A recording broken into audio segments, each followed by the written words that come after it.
அப்படி அன்பு செய்து கொண்டே இருப்பாரானால் உடம்பு இருக்கிற பொழுது அந்த உடம்பு நீங்கிய பிறகு பெறுவதற்கரிய பேருணலை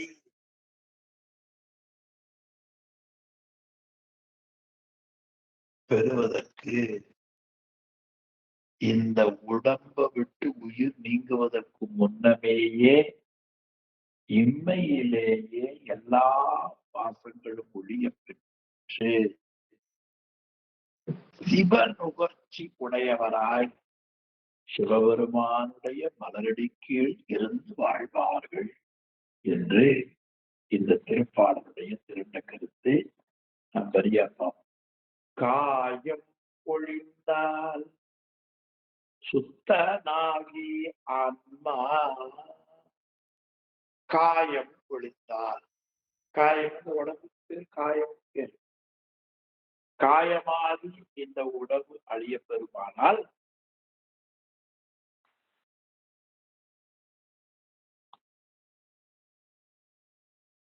காயம் ஒழிந்தால் ஆன்மா ஆயும் அறிவுடையவனாய் அன்பு செய்ய, ஆன்மா ஆராய்ந்து அறியும் மேலான ஞான பெற்றால் தலையாய முதன்மை அன்பு உண்டு. அதுல மோன நிலையில் வேறொன்றையும் உணராமல் சிவத்தையே சிந்தித்திருக்குமானால் அது சுத்தனாகும். சுத்தனாகி, சுத்தம் என்பது என்ன? மலமில்லாமல் இருப்பது. உடம்புல பேசி என்ன சுத்தம்? அழுக்கு இல்லாமல் இருப்பது. மனசுல என்ன சுத்தம்? வஞ்சனை இல்லாமல் இருப்பது, கரவில்லாமல் இருப்பது. வீட்டுல என்ன சுத்தம்? குப்பை இல்லாம இருப்பது. அது மாதிரி ஆன்மா சுத்தமாகுது என்று சொன்னால் என்ன பொருள்? அறியாமையாகிய அந்த ஆணவ மலம் உயிரை மறைத்துக் கொண்டில்லாமல் இருப்பது. மலப்பற்றில்லாமல் இருப்பது சுத்தன்னு பேர். அது நிம்மலன் என்று சொல்லுவார். நிம்மலாவத்தை பேர். காரணவத்தை காரியவத்தையில கேவலம் சகலம் சுத்தம் சொல்லுவார். சுத்தம் என்றாலும் நிம்மலாவத்தை, அதாவது மலம் இல்லாமல் இருப்பது. அப்படின்னா மலம் இருக்கும், மலம் வலிமையற்று இருக்கும். இப்ப நமக்கும் பசிக்குது, தொழில் செய்யறவங்க பசிக்குது, எல்லாத்துக்கும் பசி ஒண்ணுதானே. எல்லாருக்கும் பசி ஒன்றுதான்.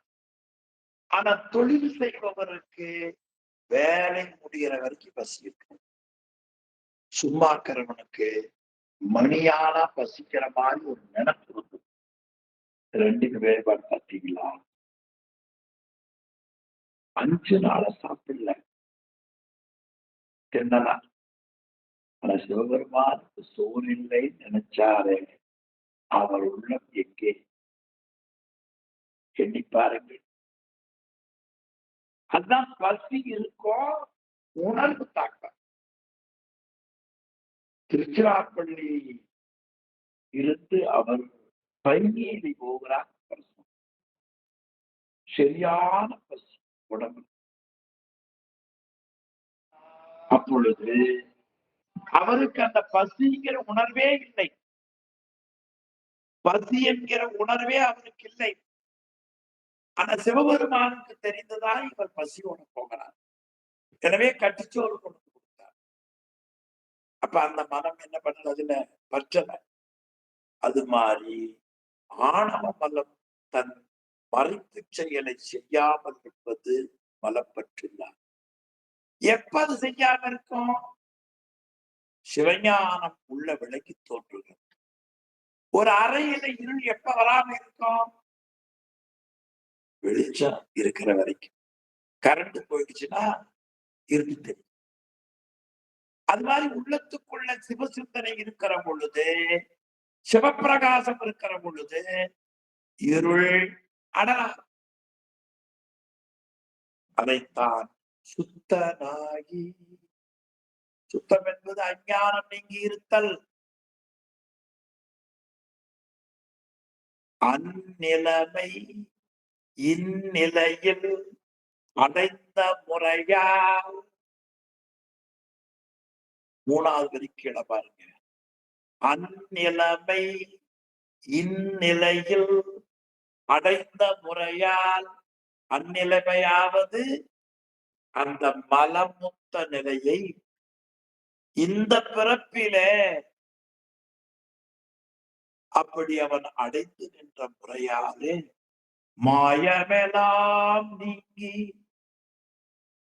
மல சம்பந்தம் எல்லாம் அவனுக்கு நீங்க பெற்று, மாயமெல்லாம் நீங்கி மாறாத சிவானுபவம் அருவிக்கொண்டே என்றும் நீங்காத அத்துவித பேரின்பத்தை அனுபவித்துக் கொண்டே இருக்கும் அந்த ஆன்மா. அனுபவித்து அரண் மலரடி கீழ் இருப்பன். என்னடி? திருவடி மலரடி. சிவபெருமானது மலர் போன்ற சீவாதத்தை அந்த ஆன்மா அனைத்து பேரின்பம் பெற்றுக் கொண்டிருக்கும். அது இது போல என்றால், காட்ட கண்டிடும் தன்மையுடைய கண்ணுக்கு ஏயும் உயிர் காட்ட கண்டிடுமா போல, காட்ட கண்டிடும் தன்மையுடைய கண்ணுக்கு ஏயும் உயிர் கண்டிடுமா போல. ஆக காட்ட காணும் ஆற்றல் உள்ள இந்த வெளிக்கு அந்த வெளியோடு இயைந்து உயிர் நின்று அந்த பொருளை காட்டி தானும் அதை காணும்.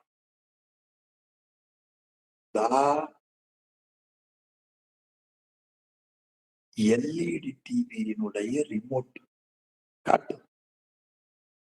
அது தொலாவி எடுக்கும். இது டிவியினுடைய ரிமோட் இல்ல, ஏசியினுடைய ரிமோட் கண்டுக்கும். ஏசி ரிமோட் போட்டா ஏசி தான். அப்ப ஏசி ரிமோட் இது, டிவி ரிமோட் இது என்று கண்டு பார்த்தோன்னு தெரியாதே.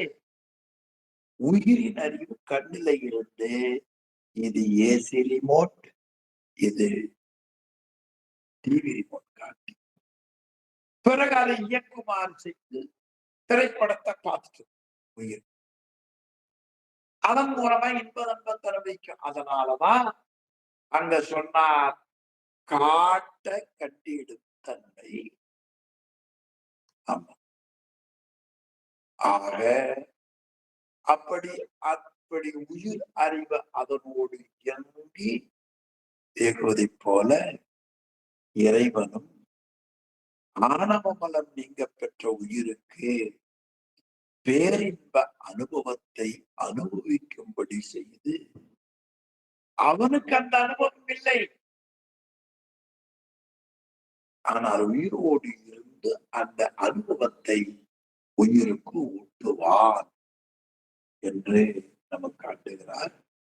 எனவே இந்த உடம்பு நீங்கிய பிறகு எல்லா மலங்களும் நீங்கும் என்று 10ஆம் நூற்றாண்டுல பார்த்தோம். அப்பொழுது சிந்திக்கக்கூடிய அறிவுடைய அந்த ஆன்மா மலம் நீங்குவதற்கு வழி இறைவனிடத்திலே அன்பு செய்ய வேண்டும் என்று அன்பு செய்து நிற்கிற பொழுது இந்த உடம்பு ஒரு காலத்துல உயிருக்கு நீங்கும். அப்படி நீங்குகிற பொழுது நீங்குவதற்கு முன்பாக ஆணவமோ கர்மமோ இந்த உடம்பை விட்டு பற்றாது. அப்பொழுது அது சுத்தமாக இருக்கும். இதுதான் சுத்தமாக இருக்கிற நிலைமை. ஆமா.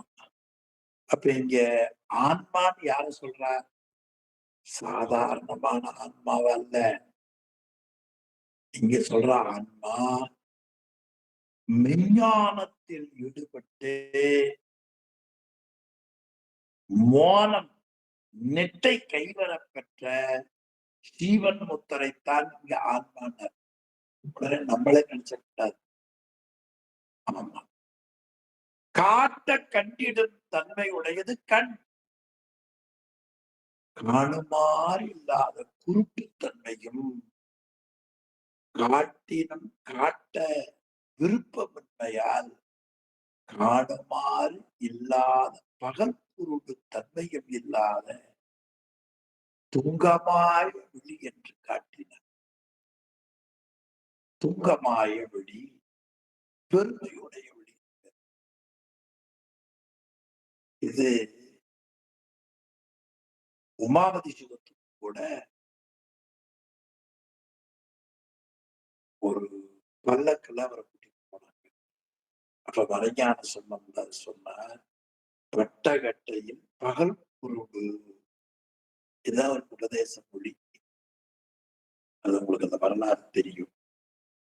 அப்படி அந்த உயிர் ஏயும் உயிர் காட்டி கண்டும். ஏயும் உயிர் என்ன செய்யும்? இந்த கண்ணோடு இருந்து அந்த பொருளை காட்டி தானும் காணும். எனவே காட்டுதல் காணுதல் ரெண்டு உபகாரம் உதவி.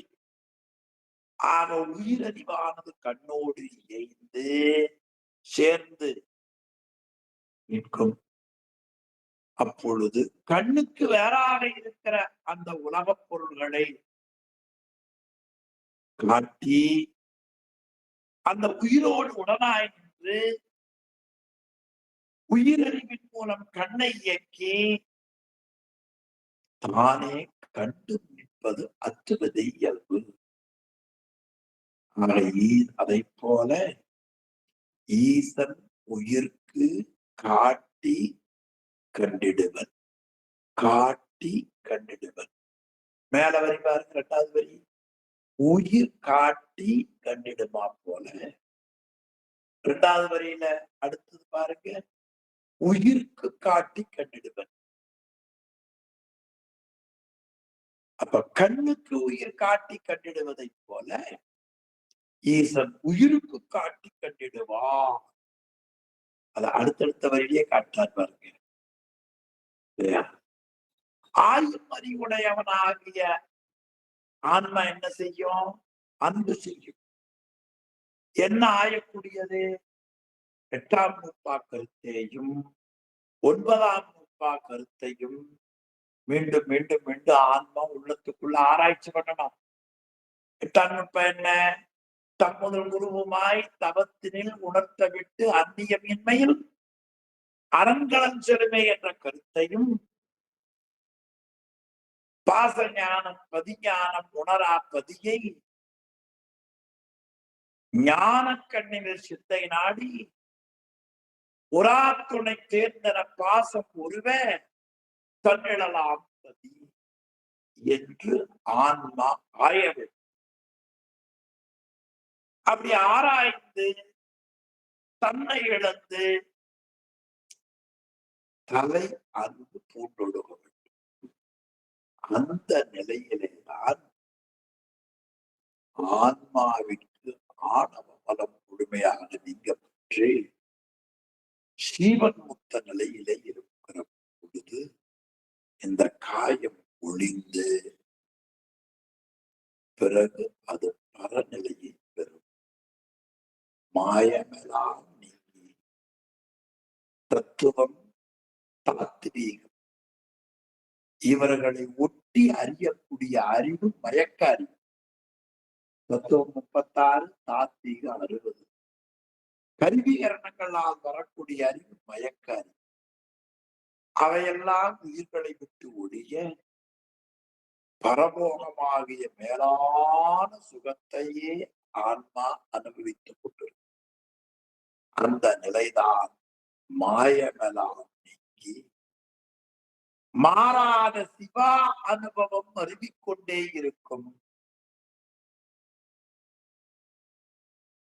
இந்த பிறப்பில் இருக்கிற பொழுது சிறிது ஏதேனும் தாக்கம் வரலாம். ஆனால் பரமுத்தியில எந்த விதமான கலப்புத்தன்மை இல்லாமல் அந்த ஆன்மா பேரானந்தத்தை மருவிக்கொண்டே இருக்கும் என்று காட்டினார். எனவே விஞ்ஞானம் பெற்று நெட்டை கைவந்த சீவன் முக்தர்கள் உடல் அழிந்த பிறகு மும்மலமும் பற்றற திருவடி பேராகும் அத்துவித பரமுத்தி இன்பம் துய்த்திருப்பார்கள். அப்பொழுது முதல்வன் அந்த அத்துவித பரமுத்தி நிலை இருக்கிற நிலையில் உயிரோடு உடனாயும் வேறாயும் ஒற்றித்து நின்று சிவா அனுபவத்தை அவன் கொடுப்பான் என்ற கருத்தை இந்த பகுதியிலே அழகாக காட்டினார். ஆன்மா ஆயும் அறிவுடையவனாயிருந்து அன்பு செய்ய காய முடிந்தால் சுத்தனாகி அந்நிலைமை இந்நிலையில் அடைந்த முறையாலே மாயமெல்லாம் நீங்கி இருக்கும் ஆன்மா. இது முதற்கூறு. இந்த பகுதியில மேலான ஞானத்தை கடைபிடிக்கக்கூடிய சீவன் முத்தர்களுக்கு இப்பிறப்பில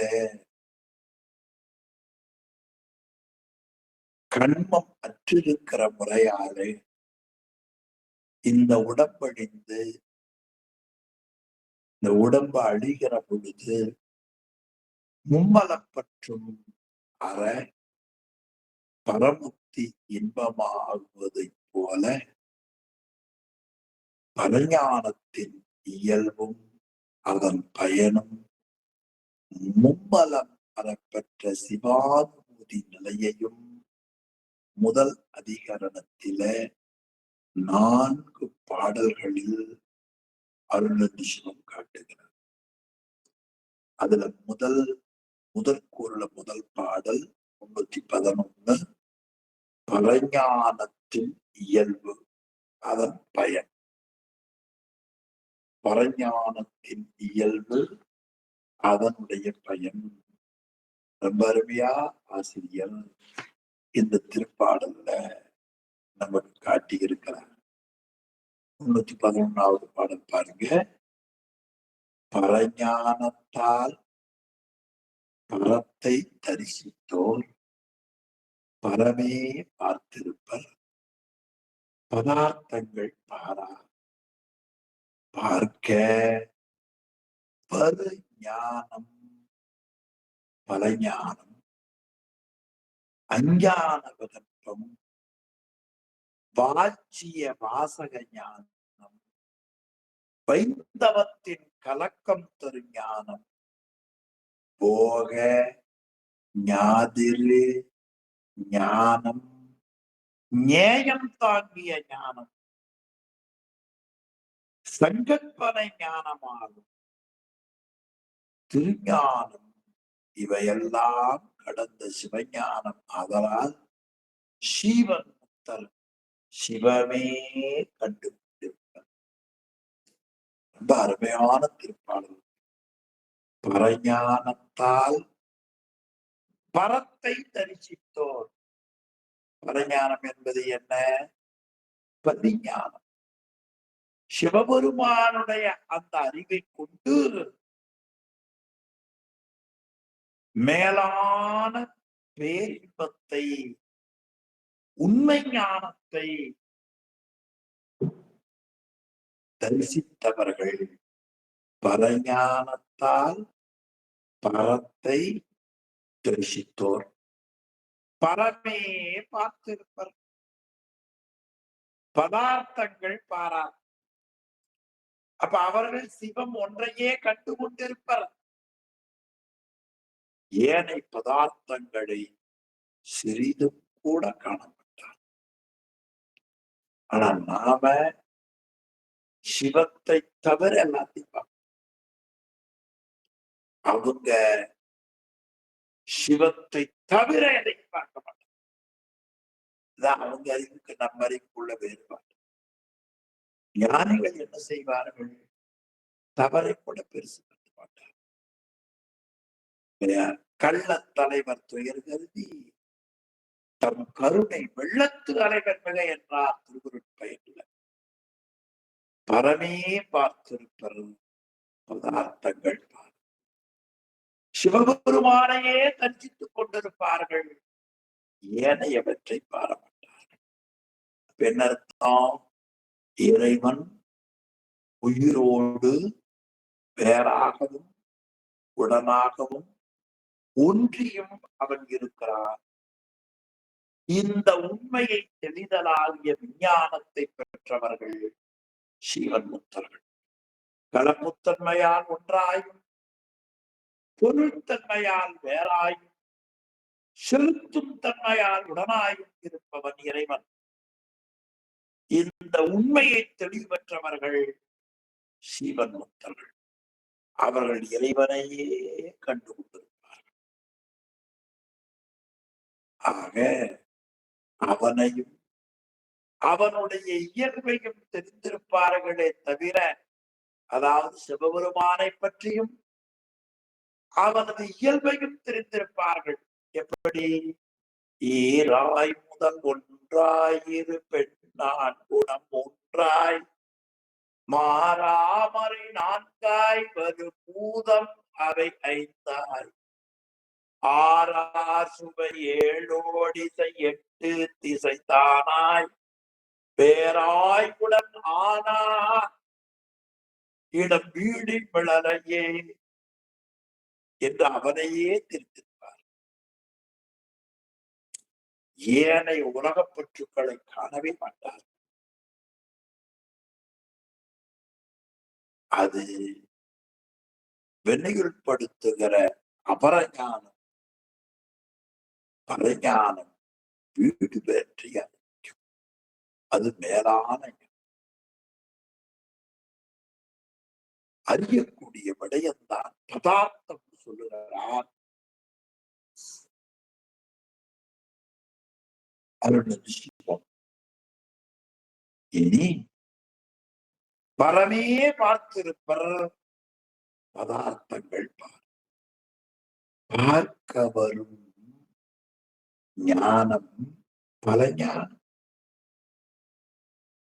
அப்படி அதை காண வருகிற ஞானங்கள் இருக்கிறதே, அதாவது கண்ணு, தோடு, காது, தோடு, கண்ணு, நாக்கு, மூக்கு, இந்த பொறிகளை கொண்டு பதார்த்தங்களை அறியக்கூடிய ஞானம் அது பல வகையாக இருக்கும். அதனால் அதற்கு அபரஞானம். அபரஞானம். எனவே காட்சி உரை என்ற அளவுகளால் அந்த அபரஞானம் கற்பிக்கப்பட்டு ஏனைய அனுமானங்களினால் அனுமானித்தறிவதாகிய கல்வி அறிவுக்கு அபரஞானம் என்று.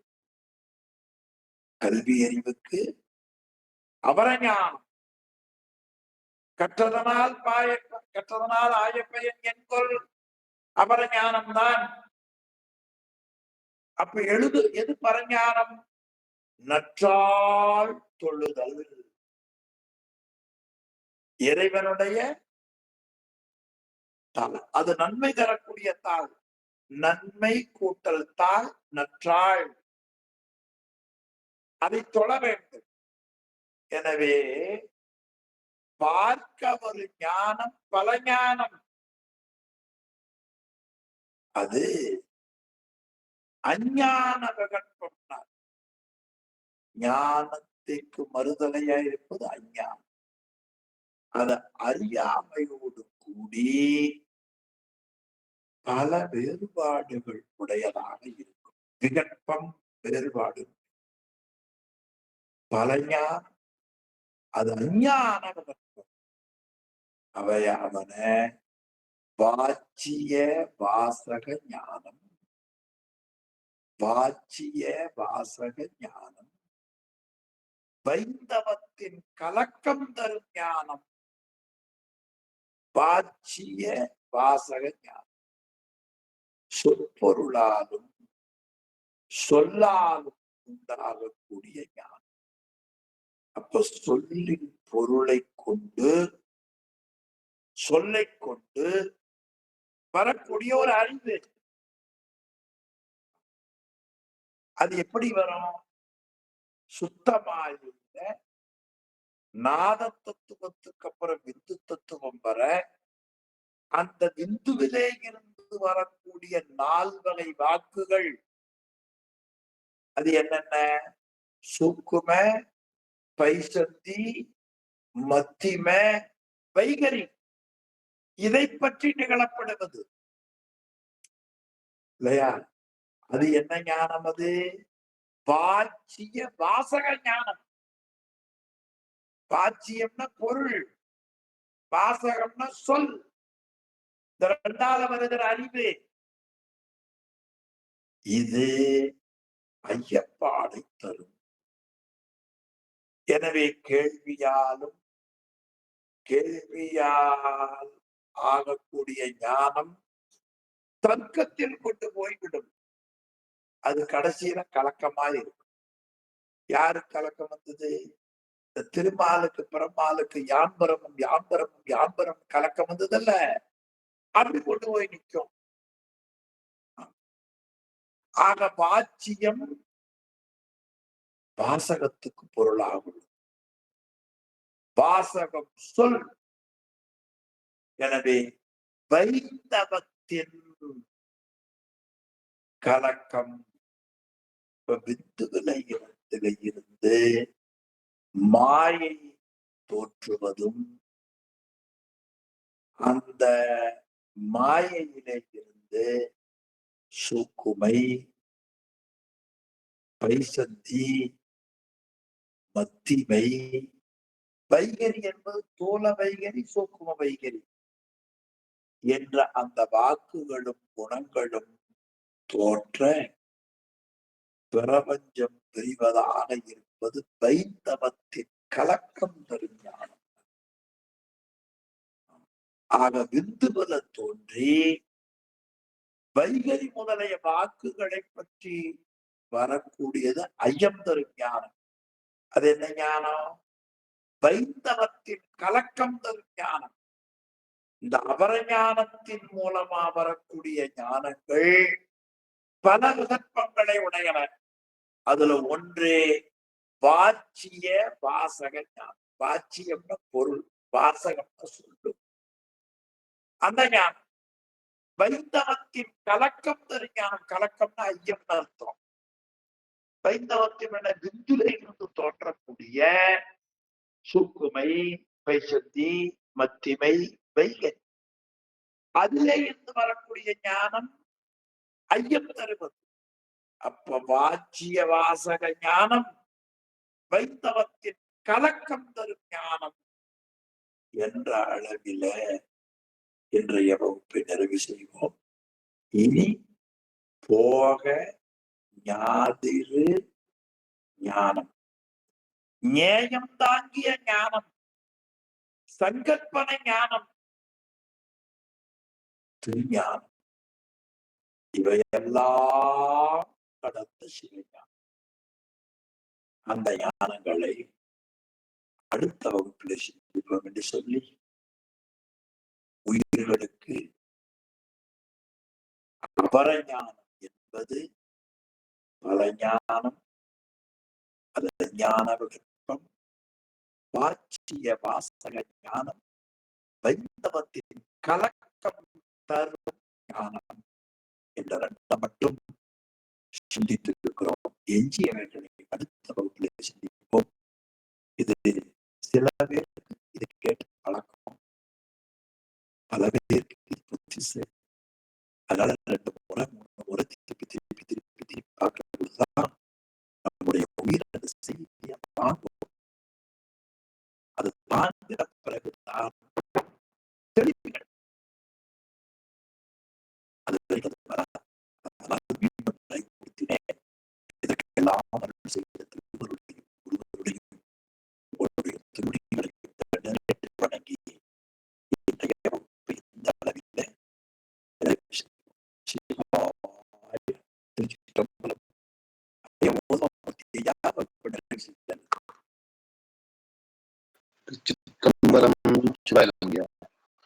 வாழ்க